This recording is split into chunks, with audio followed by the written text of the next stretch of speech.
Well, today we're here at Hogan Lovells on Holborn Viaduct. We're in the centre of London, which is very pertinent for the launch of our 2017 research document and a look ahead to the outlook of 2018. The reason we concentrate on central London is because our two businesses, fundamentally Farebrother and Union Street Partners, are coming together to provide real estate advice and services for clients covering the Midtown and the South Bank markets. I think for me it was the lettings on Chancery Lane. So the two deals, one that we were involved in, number 38, a WeWork deal for 50,000 square feet, which took that building to be fully let, and also the frame store deal at number 28, which effectively completed the lettings of those four schemes following on the earlier acquisition by Saatchi & Saatchi at number 40 and the letting success of number 81. So a real positive message for Chancery Lane as a location, and also the type of occupier that took space is a real standout for that area. The highlights from last year were just the new names coming into market for me. You know, Midtown and South Bank both have changed massively in the area, and just the whole retail outlook, the new names Frame Store to McKinsey's further afield, Cost coming in. Whoever knew Saatchi would come in a couple of years ago, now they're up and running. Frame Store should be up and running later this year. So it's the new people coming in, which will just add such vibrance to the area. My highlight of the year would be the continuing success of Vivo, which is part of South Bank Central, which is a development by Hermes, and we've been letting agents jointly with CBRE, and it's just that particular building's gone really well. Two more deals last year means it's about 95% fully let now. Basically, London has delivered second highest total in terms of capital transactions, so just over 20 billion. And I think that's a fairly powerful message to basically the draw of London, the resilience of its platform. And I think more to the point, the depth of capital is still there.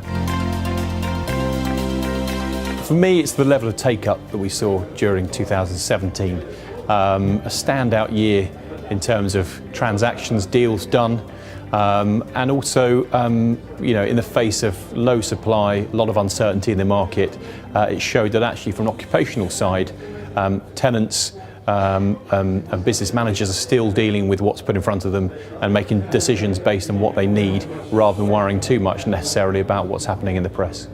I just don't think that big deals can happen this year.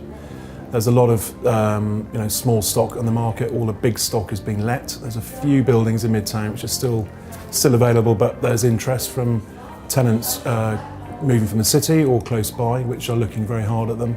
So I just don't think that the big deals essentially will happen apart from the big buildings which are available now. It would be, for me, it would be about pricing. I think there were a lot of deals done in 2017, about 170 deals, I think. We hope to see that trend continue, but I think it's down to pricing. I think landlords have to be pragmatic, and as Mark said in the presentation, think about deal structure, but get their pricing right. If your product is good, but your leasing policy is not quite right, or your pricing is too high, you probably will struggle.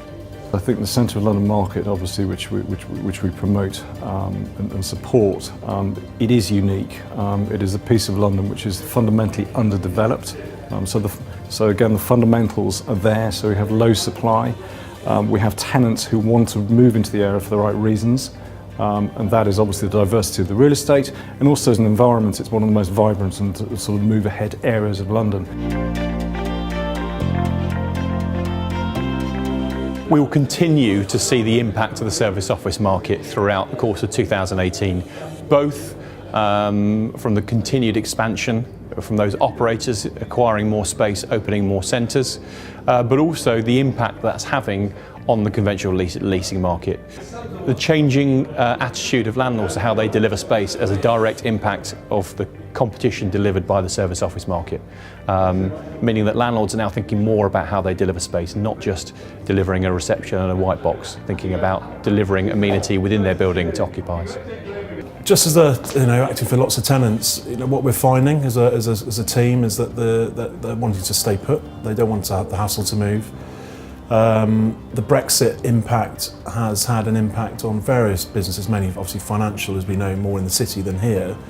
But the technology side are just growing. They just don't care about that side of things. So we're seeing people trying to get out leases slightly earlier. And then in addition to that, there's lots of mergers with legal firms coming through. Accountancy firms are still growing. We're actually quite a few who are moved towards the city because they can't get what they can over here. And quality of space. I think the occupational market will slow. Rent frees are pushing out now probably about as far as they can go, and I think there is pressure on rents, but it is driven generally by an absolute lack of stock.